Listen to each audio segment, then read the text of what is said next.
कंचन राज मुजफ्फरपुर।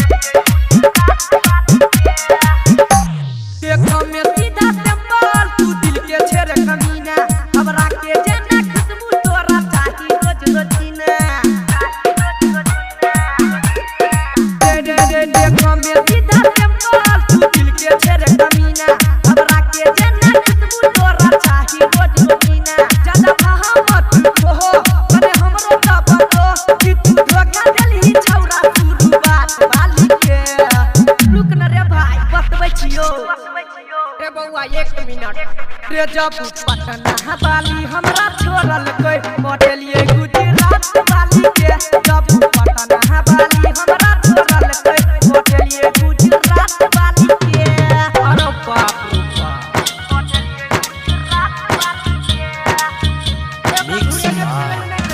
बाप DJ Kanchan Raj Muzaffarpur.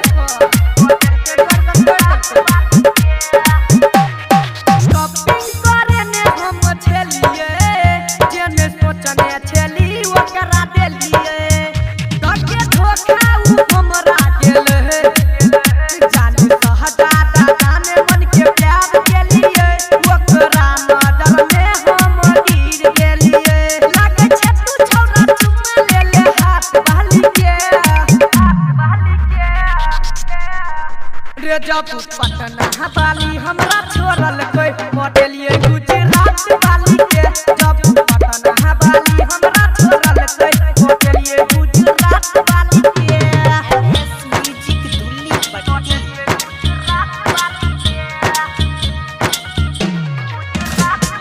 DJ Kanchan Raj Muzaffarpur.